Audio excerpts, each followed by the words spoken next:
Welcome into the PFF NFL podcast. Steve Palazzolo back here with Sam Monson. A beautiful Monday morning, Sam. How you doing, buddy? Doing good. How about you, Steve? Doing great. Are you not, a little bit upset that you didn't get the Jets GM job? No. We're on to Houston. We're on to Houston. Much like the Bengals defensive coordinator job was a good experience. All right, we learn our lessons and we just move on. And it was really nice of Neil this weekend. I woke up to a text at 4 a.m, right when he woke up on Saturday, and said, when one door closes, another one opens, or something to that effect. And it took me about an hour to figure out what he was talking about in my groggy state. And then I was like, oh, he's talking about the GM job. Yeah. The fact that the Jets filled their job and the Texans' job opened up as Brian Gain was fired by the Houston Texans. Have you at least got a deck for this one? Well, yeah, you just got to convert some greens to some navies. And did you even get that far with your Jets campaign? You actually had a deck? There. It's in there somewhere. Okay. Yeah, like all those bullet points I used last week, they were all... You put them in a deck? Yeah, pretty much. They're good. It's there. We're on to Houston, though. That's what is the important part. We're on to Houston. Houston's probably a better gig for you to go for, right? I mean, they've got Deshaun Watson, who is better than Sam Darnold at the moment. Mm-hmm. There's a lot of pieces there. You got J.J. Watt. We're going to build around J.J. Yeah. Maybe convert him to tight end full-time. Ooh. Maybe. We'll just see. Receiving Wait, have they still got the tight end whose name you can't say? No, he retired. Oh, he retired? Fedorowicz. Okay. You're good then. Yeah, there you go. Well done. You said it right. Yeah. Don't call me out. Look, growth mentality. I just continue to get better over here. So, Texans job's open. I'm open to having it. Let that be... That could be your slogan. I might need a new slogan, though. So with the Jets, it was we're going to get better. The text could be, I'm open to taking your job. It's kind of like the old NFL yearbook videos that had like each one had like a corny tagline. The Jaguars would go like 3-13, and it's like, we're getting better, right? Like my Jets one. So my Texans one needs to be ready. Like we're on the cusp, on the brink. Your Texans one could be, how hard could it be to find an offensive lineman? That might be it. That actually might be How hard could it be? How hard There you go. Houston, Palazzolo for GM, hashtag how hard could it be? You're in the AFC South. How hard could it be? That's it. That applies to almost every situation. That's why you're my social media media South, director. how hard could it be? We need offensive line. How hard could it be? Now, so that deck would work for 3 other teams. Once Jacksonville, Tennessee opens up, Indianapolis. Yeah. Though Ballard's doing a great job in Indy. That will be for a while.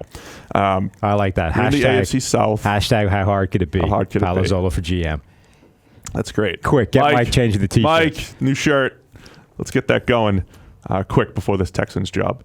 Yeah, they look like they're filling it pretty quickly. So the Palazzolo for GM shirt. So it either the value must go way up, as it's now like obsolete. Well, yeah, it's like a retro. It's like a throwback jersey now. Or Joe Douglas gets fired in 2 years, and we just a throwback to last week. Yeah. I don't think that's the way throwbacks work. I think you're usually throwing further back than a week ago.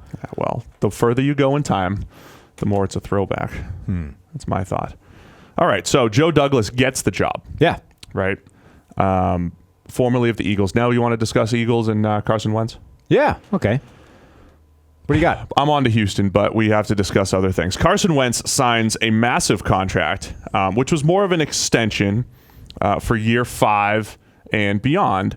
And I think when you look at the numbers and break it down, it doesn't do much for year 4, which is what we're coming up to right now.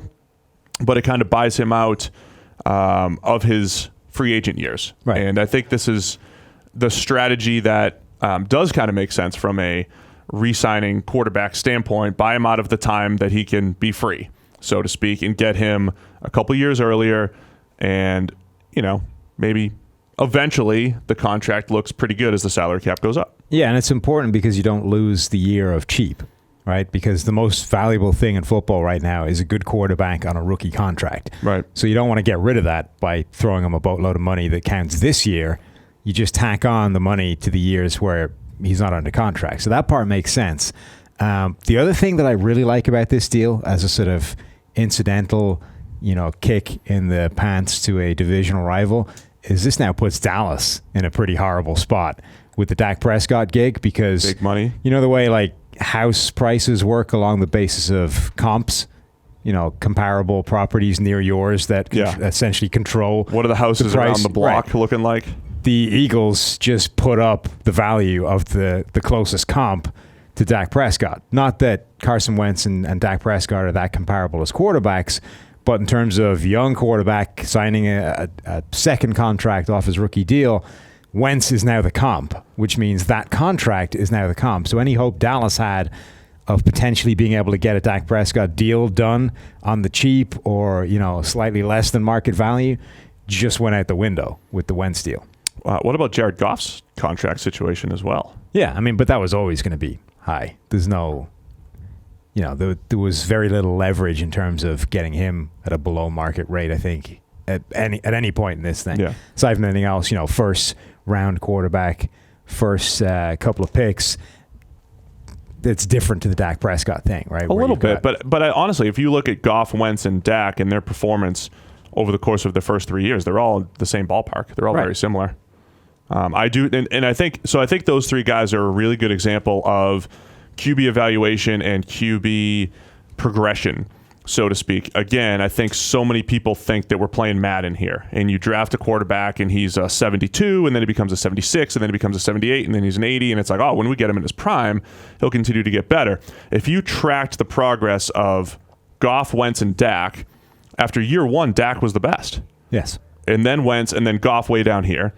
Year two, Wentz was the best, and then Goff probably, and then Dak. So Dak went from first to third in year two. Right. But that's another reason why Goff's deal was always going to be bigger, because he's heading in the right direction. Dak, he's not heading in the wrong direction. He headed in the wrong direction. This is what I'm saying. I don't think evaluation is directional. I don't think it's. I think that absolutely sways how teams are going to react to a guy. If you flipped Dak's career, he would get way more money than he does right now. What I'm saying is I think that's the wrong way to look at it. If I could finish the previous thought, though, year three, Goff was the best quarterback out of the three. So the three quarterbacks have all had a year where they were the best quarterback. Mm-hmm. Wentz was probably second last year, and Dak was third. So Dak's had 2 years as probably the third best quarterback using PFF grades and just raw traditional statistics. My point in all of this is there's certain dependency, right? Goff got so much better. McVay came in, system's better. There's some dependency on his output. Wentz has been in an excellent system with a really nice supporting cast, and I think Dak has slowly seen his weapons dwindle a little bit. So my point is I don't think that they've changed dramatically as players. I think the guy that's changed the most is Goff, because he looked clueless as a rookie and then became, and then improved to be pretty good beyond that. But his system went from one of the worst in the NFL to one of the best in the NFL. Mm-hmm. So my point is, in any given year, any of these guys could play as the best quarterback. So I think ultimately they're in the same range as far as that. I don't think any of them are a top 10 quarterback at the moment right now, but they're in that 11 to 20 range. And I think that's going to vary in any given year. And then the guys in the 11 to 20 range can creep into the top 10 in any given year based off of other circumstances. Yeah, I think of the three, though, Wentz is the one you'd be confident in being a top 10 quarterback. I'm not sure the other two have that in them consistently. So I would agree there. And this was, you and I debated it back at the time, and I said Jared Goff, and you said Carson Wentz. I thought it was close between the two, but I thought that the style was important. I always thought that Wentz really, really had those high-end seasons in him. He can make those special throws. He's had a weird 2 years now because I don't think he was as good as his MVP season would indicate statistically. He had that extremely high touchdown rate. He made some really nice throws, but his 2017 I don't think was great. And then I don't think last year he was as bad as maybe the points or win-loss. He wasn't as bad as the perception was, but he also wasn't as good as his stats either. So it was kind of this weird dynamic with Wentz last year. So I thought he took a bit of a step back last year, but his last 2 seasons have been kind of close. Well, what was interesting about his MVP caliber season is that he was really good at the stuff that's completely unsustainable. So his numbers and his play on third downs was off the charts. His play on third and long was completely unbelievable. His touchdown rate, like all the stuff that tight window throws is another one. All the stuff that is stupidly A, hard to do, but B, almost impossible to replicate was just off the charts good.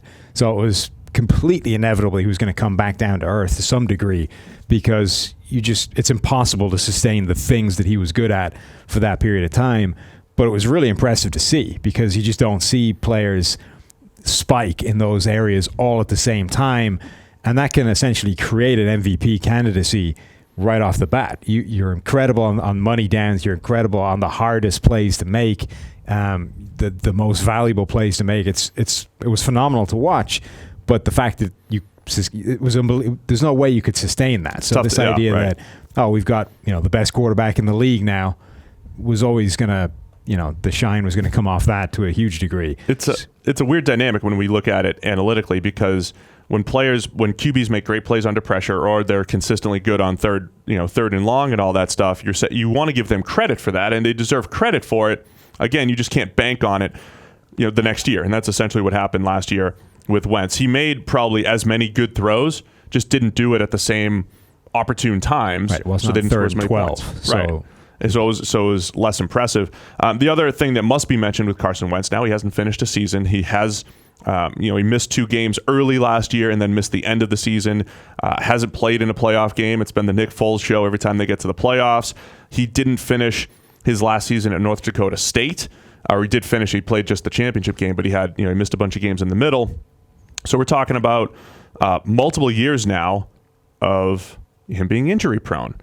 And so is that an issue going forward? It's the whole injury thing is endlessly fascinating to me, right? It's Kyler Murray's 5'10", 200, so you've got to be concerned about his durability. Cam Newton is like 6'6", 260, looked like a defensive end and is constantly broken.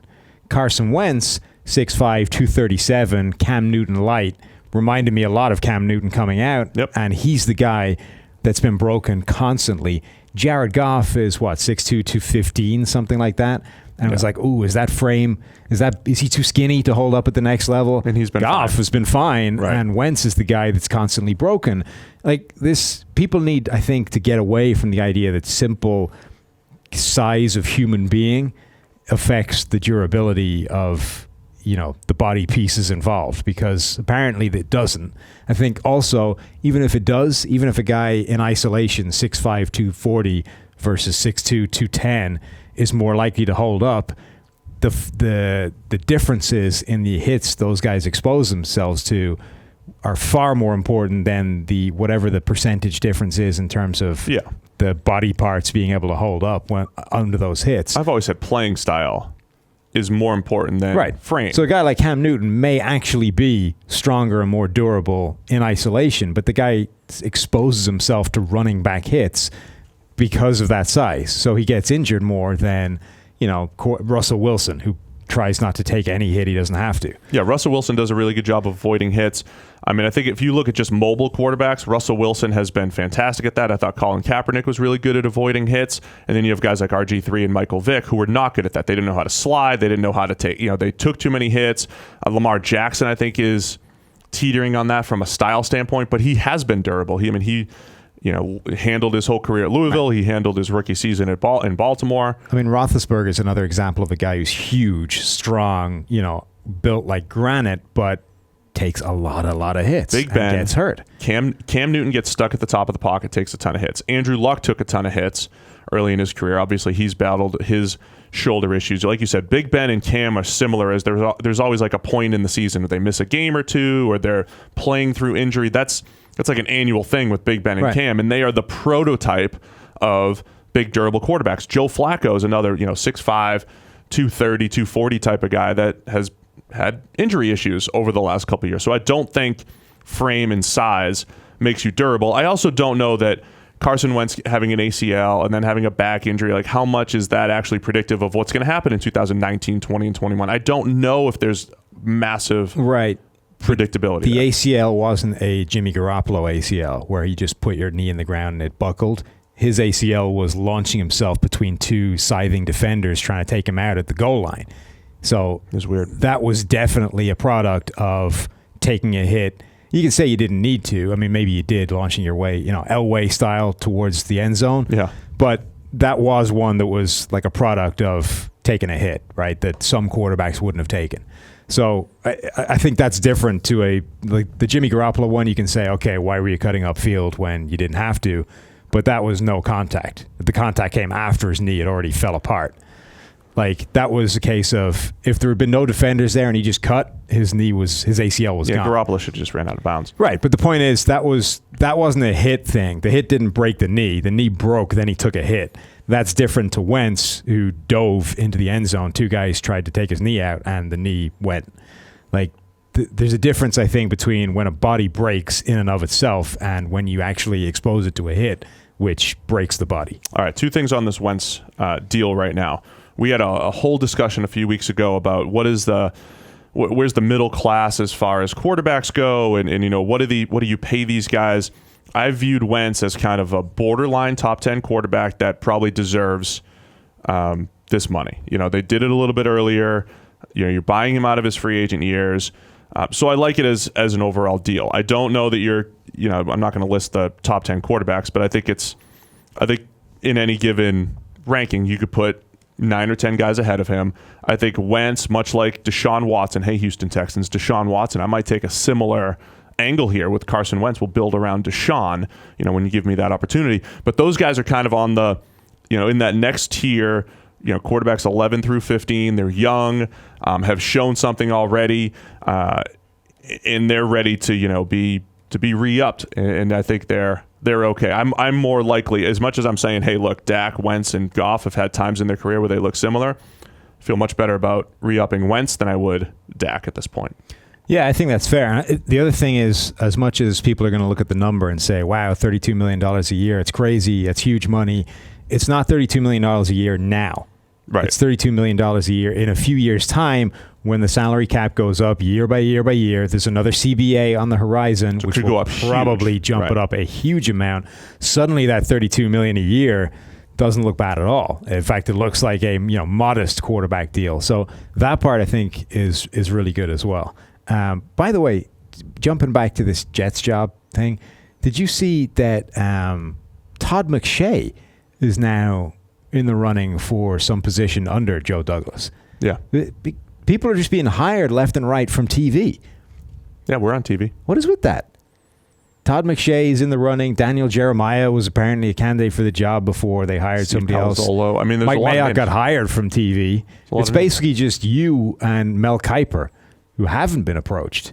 Yeah, but has Mel even gotten Now, I'm not saying there's a connection between the two of you, but the one thing that everybody would think about when it was Dan and Mel Kiper is the hairdo. And you've had a lot of mentions on the YouTube comment section about your hairdo. Maybe it's time to, go with a regular haircut, and then you get signed for the Texans. What are you talking about? This is what I have. I don't think that's the way hair works. You're not just this is stuck what with we're the hairstyle. No, I'm not compromising my hair just because you think Mel didn't get a job because of his hair. Mel just calls people around the league and asks what they think. Uh-huh. That's not evaluating. What's he doing? Here's an interesting dynamic in this whole thing. Why get draft analysts when the draft is actually just a fraction of what the GM actually does? Now, if you're in the personnel department, that's different.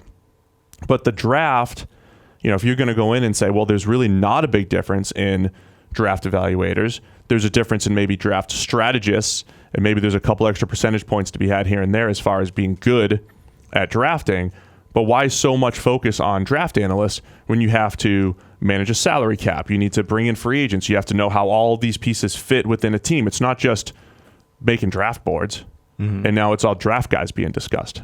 I find that to be an interesting dynamic because the draft is just a piece of this, big puzzle of building a team. Yeah. I know that it's more about the draft, Houston. All right. I know it's more about the draft than just the draft. And we're going to take a holistic approach to building around Deshaun. Anyway, let's... I think a big part of that is probably this idea of where do you try and... What do you have to teach the guy at the next level, right? You're going to work on the basis. There's no way we're going to be able to teach a guy salary cap from scratch. So we have a guy in the building who already does that. Yeah, that's fine. But I'm also going to work on the basis that, I'm not going to hire a guy just because of the 7 draft picks that he's going to make a year because honestly, are you really going to be that much better than a random guy on Twitter? I'm just endlessly fascinated by this idea that suddenly TV is a hotbed of personnel talent. Like we went decades, John Lynch, decades where TV was just seen as why would those idiots ever? Those guys are on TV because they can't survive in the NFL. Like we're not going to hire people from TV. That would be insane. And now you've got, in the space of a year or two, you've got Gruden, Mayock, two from TV. All right, Gruden had backstory as a coach. John Lynch. That was a decade ago. Yeah, John Lynch out of nowhere. Gruden, Mayock, now Daniel Jeremiah and Todd McShay are being mooted for jobs. Louis Riddick has been a GM candidate forever.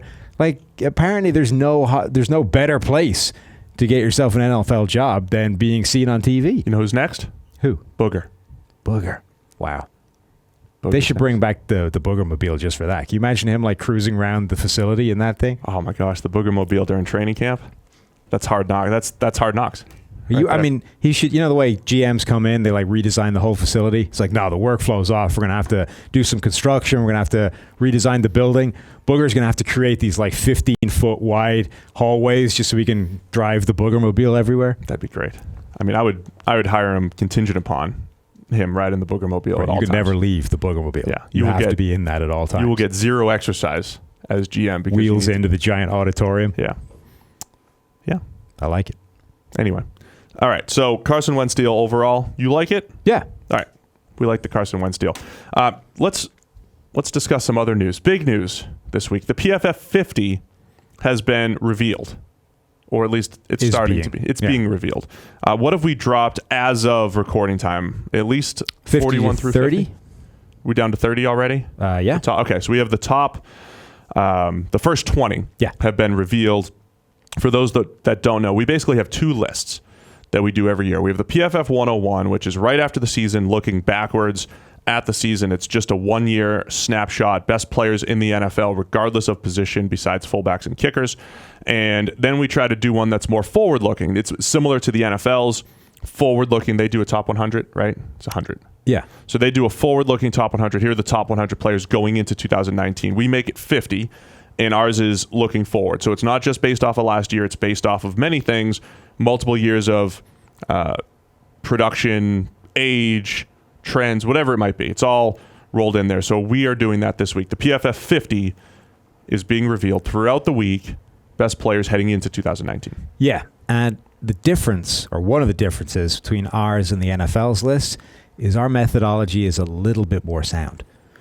Now, when you talk to NFL players and coaches about how that list is created, let's just say the process has some problems. Yeah. I mean, like Tebow was on the list that one year. Yeah. For a start, there is no actual defined process as to how it works. There's no like, here's how you do this. One vote equals whatever. No, they just send it out to teams and then they get to decide how they do it. So some teams, they like vote as a unit. Like the entire defense will cast whatever it is, 28 votes as a block. Some teams, they do it the other way around. So the offensive line will vote on the best defensive lines in the NFL, et cetera, et cetera. And again, they do it as a block typically. Some teams do it individually entirely.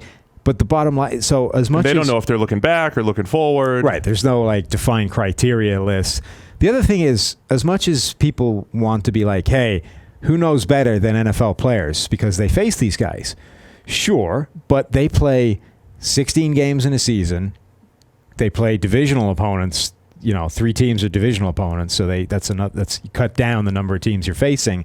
And a lot of players are not watching tape outside of the opposition they have to face. Yeah, they don't even play half the league. Right. So they don't have any idea how a guy in the other conference that they don't have to face is playing. They don't have that level of context. It's not because they're idiots or they don't know what they're watching. It's simply because they don't have a reason to watch that guy's tape during a season where they have a reason to watch a bunch of other guys' tape. They're busy. Yeah. They also tend to weigh quarterbacks a lot higher. Right. And we always say if we were just looking at the most valuable players, it'd be quarterbacks, corners, edge rushers, receivers. It'd be all guys involved in the pass game. We try to eliminate that and say, here are the best players in the entire NFL. So we don't have just quarterbacks in our top 10. Yeah. So you'll see some bigger names a little bit lower. So all that said, I think the first name of note that we have to discuss is Saquon Barkley, sitting there at number 43. As much as we hammer the fact that running backs and running back value is overrated and easily replaceable, Saquon Barkley is a very good player at the running back position, one of the best running backs in the NFL already, probably heading into year 2, and he'll end up essentially being the number 2 running back on this entire list. But again, it's because our criteria is regardless of position, not based off of value, replaceable value, or anything like that. So Barkley coming in at 43 after a very good rookie season. Yeah, people are going to look at this and say, well, PFF's hypocritical. How can you say running backs don't matter and rank Saquon Barkley in the top 50 players? And it's because there's a difference between value and, production and quality and just how good a guy is. I've always said that if there is a position that deserves to be paid, it's running backs. Those guys have a horrible job. Almost every single play is going to result in them getting hit in the kind of impacts that we're talking about with quarterbacks getting broken. Cam Newton is getting consistently injured because he's taking running back kind of hits. What about the poor running backs that are taking those hits almost every single play? So if there's a position that deserves to be paid, it's running backs. It's just sadly, when you start looking at all the information, they don't deserve to be. They actually don't deserve to be. They're not the ones that are generating the production. It's the offensive line. It's the box count. It's all those things we talked about. So unfortunately for running backs, it just looks like those are the guys that don't deserve to be getting paid because they're replaceable. But if you get past the value aspect and just look at how good a guy is, Saquon Barkley was rightly talked about as being one of the best prospects we've seen in years. He is a perfect modern-day running back in that he's probably a better receiver than he is a runner, which in a league that passes as much as the league does right now is hugely important. We saw immediately the impact he can have year one. He broke more tackles than any other running back, had led the league in terms of forced missed tackles, both when you combine carries and receptions out of the backfield. He led the league in breakaway percentage. So all those big plays we saw at Penn State where he makes the guy miss the line and then he's gone 50 yards for a touchdown. We saw those again with the Giants. He's basically the same guy that we saw at Penn State. So he is a phenomenal running back. It's just that when you look at wins and losses for the Giants, that doesn't matter. You're right. And well, not to take away from Barkley and his big playability, it is difficult to sustain those big runs. 50-plus yard runs are really difficult to sustain year over year. And he is the type of runner that relies on them because he's not as great at just, finding 4 and finding 5 consistently. He is a little dependent on those big plays. So we'll see if that production actually can be maintained there. But they've, improved the offensive line a little bit over the last couple of years. So Barkley, still a very good player, but, we've always discussed the value of him versus the next guy. He'll be the number 2 running back on the list. Alvin Kamara, the top running back on the list, comes in at number 30. Where is he? 36. And that probably deserves a little bit of comment because there aren't going to be too many places that I think list Alvin Kamara as the best running back in the NFL. Yeah, that's a good point. Zeke Elliott's going to be not on the list. Too many fumbles from him, and as good as he's really solid all around. But Kamara and even Barkley special as receivers in the parts that do matter a little bit more. Kamara has been the number 2 graded receiver and then the number 3 graded receiver his first 2 years in the NFL. And then, again, the whole running back deal, they're dependent on their situation. So Kamara deserves, he gets credited a little bit by being in the Sean Payton system that uses his skill set properly, moving him all around the formation. Yeah, here's the thing with Kamara. If you take out overall workload, then he is, I think, clearly the best running back in the NFL right now. What everybody will look like, or what everybody will look at and say, well, where's his 20 touchdown season? Where's the 1,500 yards? Where's the 2,000 yards from scrimmage that Saquon Barkley had? And Kamara's not going to have those because he hasn't been an every down back for the Saints, right? But that has become, the league isn't like that much anymore. There aren't that many every down bell cow running backs. There were a couple more last year than there have been in the past few seasons, but a couple of years ago there was like 1. So the league has gone away from this idea of every down bell cow running backs, and teams are essentially platooning the backfield with a whole bunch of guys. So the fact that Alvin Kamara hasn't been an every down back so far, and he may be this year with Mark Ingram now out of the picture, you shouldn't take away from Kamara because he hasn't been given the opportunity to do more. But in everything, when he has been on the field, he's been absolutely ridiculous. Like, he catches passes out of the backfield, makes people miss left, right, and center.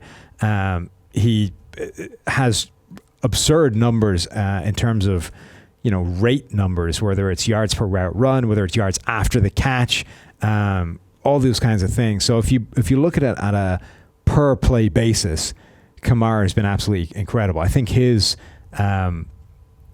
has a season that's the highest PFF WAR we've ever seen from a running back because of the value he brings as a passing game. So if you just strip away the kind of total, the workload specific numbers, Kamara would easily be the best running back in the NFL. And then the bottom line is we're not penalizing him because somebody else makes a decision that he's not being given those carries yet. Well, so that's the biggest thing. When you look at Todd Gurley having however many 17 or whatever touchdowns he had last year, we've hammered this home before, but a lot of that is simply the opportunity to carry the ball inside the 5. It is very much opportunity driven. So it's always, I think this is why we have to hammer it home over and over again. It's difficult to wrap your head around. Touchdowns aren't bad, but they're dependent on other things.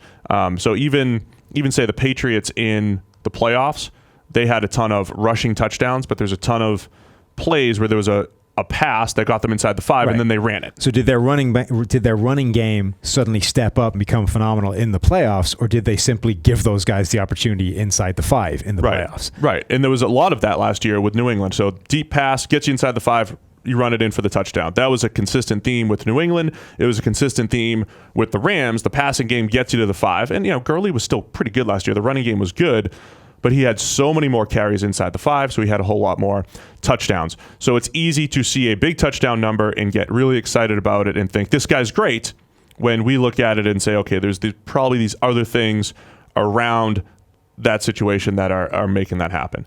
Any other notable names for you? We're just going to discuss, just so you guys know, we're just going to discuss 31 through 50 because that's been revealed as of Monday recording time. Next week, we could touch on the rest of it. Now, we haven't discussed this off air, but you're leaving for are you going on vacation? Yeah. For 2 weeks? Mm-hmm. So what are we going to do? I don't know what you're going to do, but that's going to be your problem. This is your department now. Yeah, but I'm going to be gone, so I'm going to care less about that. We were just talking about durability and all this stuff, and you're just over here. You just skip podcasts. What are you, a runner? To a degree, when it suits. I think we should record on Friday before you leave. Okay, but that's going to cover you for one. What are you going to do for the second one? I don't know. Whatever you say, boss. Huh, you should probably leave some instructions for me. Well, I might just leave you instructions to do a solo monologue. Perfect. I am in. You could do your whole... That's my dream. Well, assuming they haven't filled the position by then, you could do your whole Texans pitch. I could. 40 minutes of you on Parker with the deck, walking through it slide by slide. Here's what # how hard can it be? Could you help me with the deck before I leave? Should I get Nate on? No, I'm not a deck guy. Yeah, Nate could do it for you.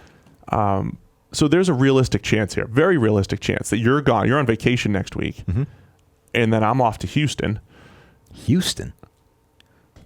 Yeah.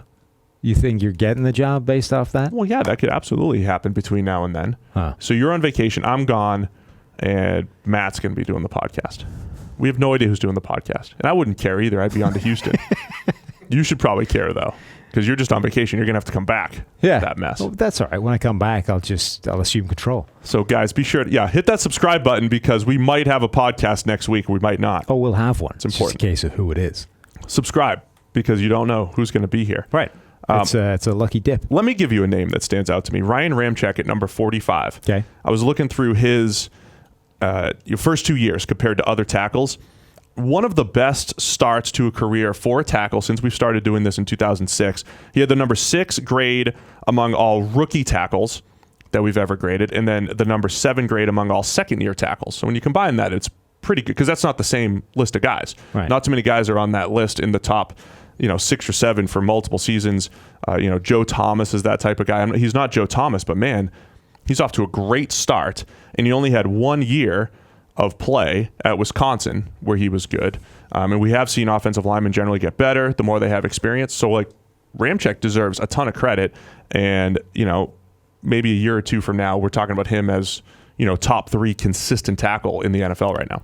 Yeah, Ramczyk has been really good. He's also been really consistent, which is not something you see a lot from tackles. Some guys, like Jack Conklin started really well, went backwards years 2 and 3. Ramczyk has been just the same level of ridiculously good right from the get-go. I'm going to give you another name. Number 33, we have J.J. Watt. And J.J. Watt at his peak is, top 2, right? He's led a bunch of these lists in the past. Then, of course, he dealt with a whole bunch of injuries. He went down. He came back, broke his knee almost immediately. Like, he had a couple of years where he almost didn't play. Last season, I think kind of under the radar was how good he was. Like, because he wasn't vintage J.J. Watt, it's like, well, he's not that good anymore. But like last year, he made our PFF All-Pro team last year. So quietly. Right. He wasn't quite as good as he used to be. And part of that is the sort of shine or the spotlight has been stolen by Aaron Donald, who is now unquestionably the best player in the NFL, which used to be J.J. Watt. Right. Now Aaron Donald is the guy with that spotlight. So anybody outside of that halo of light is just another guy. So you don't really pay attention to Fletcher Cox, who quietly had one of the most dominant seasons we've ever seen. You don't really pay attention to J.J. Watt because good as he wasn't Aaron Donald good, or even old J.J. Watt good. So you just don't pay attention to it. Yeah, this would be like Donald dropping to only a 90 next year. But if you look at it in isolation, J.J. Watt was really good last year. And though it wasn't as good as he's been in the past, it was basically year 1 back from all those injuries. So now you start looking ahead and you go, well, does that mean... is this his ceiling going forward, or can he take another step back towards where he used to be? Because ultimately, his sort of spectrum of play is anywhere from what we saw last year to basically where Aaron Donald is. You know what? Which puts him either at 33 right now or a top 2 player in the next year. I'll get him back there. I'll get him back to 2012, 13, 14 levels. I will. Hashtag, use him the right way. How hard could it be? How hard could it be? We're in the AFC South. We got this. Championship. Yeah, J.J. Watt coming in at number 33. So I'll get him back to number 2. Yeah. He won't be as good as Donald, but he'll be number 2. That's if I was going to get the Texans job, that'll be a whole slide. I might want to have more confidence in my star player. What do you mean? Not everybody knows Aaron Donald. We're going to get him back there, and we're going to reclaim the crown from Aaron Donald. Hashtag how hard could it be? Oh, let's just cut that. We'll redo that. Yeah. How hard could it be? You can't Aaron Donald's not in the AFC South. You can't open things with, well, my guy's not as good as their guy, so what am I going to do? It doesn't matter. I mean, it doesn't matter. But anyway, my point is he's number 33 right now, and he could get as high as, 2 or 1. Yeah, he could. So get up to number 1. That'll be interesting to watch. Any other names before we wrap this whole thing up? We got a meeting. We got a hard out here. Hard out? Yeah. We never do well with hard outs. We're consistently late and we're 17 minutes early, though, so I'm just trying to so lay the groundwork, buy some time. You're giving us a good runway. Because I could see you going on like a 17-minute rant about Deion Jones and every game-winning play that he made in 2017. Yeah, I've heard this 900 times. Go ahead. Well, most people haven't. No, they haven't. Oh, here, look. Let's do Brandon Graham. 41, Brandon Graham. Brandon Graham, Steve, doesn't get sacks. As you know, better than anybody. Why do you know that? I lost a bet last year. I thought he had 10 sacks. You did. You thought he would have 10 sacks despite almost all evidence suggesting otherwise. So we bet on it. That needs to regress. And you lost. Are we doing that again? Or are you?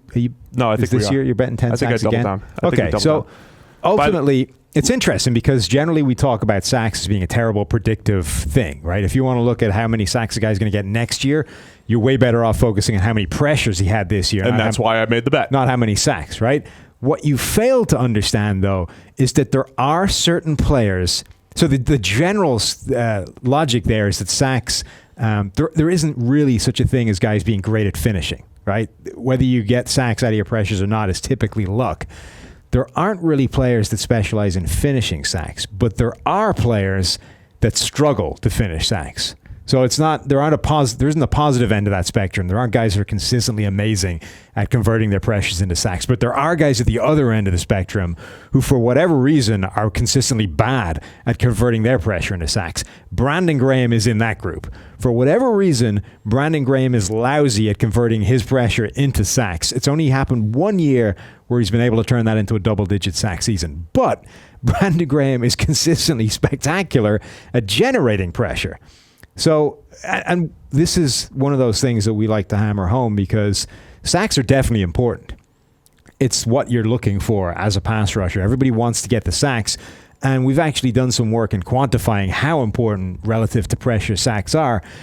Generally speaking, roughly, they're double as important, right? So if you get a sack, it's worth essentially 2 pressures. But even with that in mind, Brandon Graham is one of the most valuable edge rushers in the NFL because of the volume of pressure he generates. It is worth at least as much as the difference between him and the sort of average sack generating from that pressure. And I think the bigger point in all of this, why we also don't focus on sacks, is the difficult part of rushing the passer is beating the blocker. Yes. Right? And then once you beat the blocker, finishing the sack actually isn't that difficult relative to winning. Unless you're Brandon one-on-one. Graham. Unless you're Brandon. Well, he just has so many of those pressures where he just there's also off the spot. there's also this idea of, not all sacks are created equal, right? Did the sack come because you whooped your blocker and got to the quarterback in 2 seconds, or did it become because there was a screw up in the protection and you ran a straight line for 8 yards, the quarterback didn't see you coming? Right, or someone else moved the quarterback off the spot and you cleaned it up. So yes, all of our grading accounts for all of that. So on the stat sheet, those 2 things are the same. In our grading, they're very much not. Very different. So there are times where a guy has 15 sacks, but his grade isn't good because 8 of them were pursuit, cleanup. Vic Beasley, they weren't well graded sacks. They weren't impressive feats, and therefore immediately you look at that and you say, well, that's probably not happening again because it doesn't typically do that. So again, Brandon Graham, he's good at the stuff that's hard to do and typically generates you a solid grade. For whatever reason, he doesn't convert them to sacks. Steve hasn't learned that lesson yet, apparently. Next year he will. But he's consistently good as a pass rusher. Yes, and that's why he's on the top 50, even though he doesn't get many sacks. The end. Good explanation. Thank you. So I've been putting together these videos to explain our grading. Some they should be coming out on the YouTube channel at some point. Trying to explain some of the things we look at. So I'm going through the pass blocking one the other day, and I was trying to show an example of a tackle giving up a sack, a hit, and a hurry that are all the same exact block. Trying to show the point that you don't judge offensive tackles by sacks because they can have the same block. Right. And then the result is different. The result is dependent on other things. Yeah, once you lose, what happens after that has nothing to do with you. So Julian Davenport was a good guy to study because he gave up so many pressures, right? So I'm going through his playlist of pressures allowed and all that stuff, and he had some good examples. And I came to the Philadelphia game, and all I see is Brandon Graham pressure. There's about 9 pressures. There were no hits, no sacks. There were no examples for me to use in that game. Now, luckily, I found 2 perfect clips of Davenport giving up, whiffing on a block against Yannick Ngakoue. One of them, Ngakoue sacks Deshaun Watson. Another one, Watson breaks out of the sack, and it's just a hurry. But I thought you'd appreciate the story that I'm trying to look for examples of the 3 different types of pressure, and all I got was hurries from Brandon Graham. That's all I got. About 19 of them. You'll get that a lot from Brandon Graham. So Brandon Graham failed me again when trying to make my favorite part was towards the end of last year when the bet was in place, right? Yeah, and that was one of those games. Right, what do you have? We're halfway through the season, and Brandon Graham has got himself 4 sacks. So 4 sacks by week 10. So at that point, you're counting down. All right, where's he getting the other 6 from? Right. Because I need them, right? And you're looking at the list of tackles he has to face, and you're like, well, there's a very real possibility because he's facing some pretty terrible offensive tackles. He should have had 4 against the Texans. Right, so we had this countdown of games where we got 4 pressures against Dallas. We got 11 pressures against Houston. We got 6 against Washington. We get another 6 in the wild card against Chicago. We got just all this pressure coming. Very rarely was there a sack. So pressure is a good thing as far as getting you on the PFF 50. Not good if you're expecting sacks. He had 2 extra games if you include the playoffs and still only ended up with 7. Yeah, I'm aware. Next year's our year, Brandon. We're going to earn that lunch back. Yep. So there you go. PFF 50 is out. We're looking forward. Best players in the NFL. Be sure to check it out, profootballfocus.com all week. Also, are we doing some sort of freebie or something? What's going on? Yeah, this week there is going to be a free trial for PFF. So if you've always wanted to get in, have a look at premium stats, have a look at the fantasy offerings, the guides, anything we do, anything we've talked about on this show, and you haven't wanted to pay us money to see, you'll be able to see it this week. So there's going to be a free trial that starts on Tuesday, so tomorrow. June 11th. Yes, well done. And we'll run the full week. So it'll be Tuesday to Tuesday. You'll be able to see everything behind the scenes. You'll be able to get in, play with it, decide if it's something you actually want to spend money on or not. And then then it'll close. That'll be it.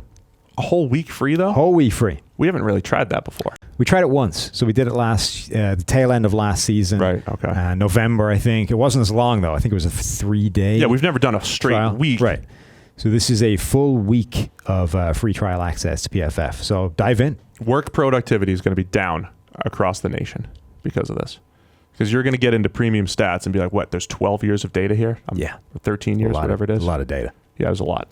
So, yeah, be sure to check that out. PFF Elite, free over at profootballfocus.com Tuesday to Tuesday. We hope you guys will stick around beyond that. We good? Yeah. For today? Mm-hmm. So, podcast going forward, TBD. I might just... There will be one. We just don't know who will be. I might do the whole, let's bring Ian Perks in for an interview. Wow. I'm just going to go around the building. I would shoot in from my vacation to watch you. We should Skype Ian you in. Perks. You're going to Vegas with the family? Yeah. What is wrong with you? I have no idea how I managed to sell that, but yeah, apparently we're. Why is that what you're doing? Well, so I have a meeting in 10. I know. I was looking. I booked a vacation time, right? Because of the way my job works in here, my vacation window has now become like 2 weeks in June. Yeah, it's basically no other time. That's when the whole NFL takes vacation. Right. Exactly. So from then on, like July, August, those are disastrous times to take. So I've had to move it forward. But I only really decided on that pretty close to the time. Booked the time off, and then it's like, right, we need to go on vacation.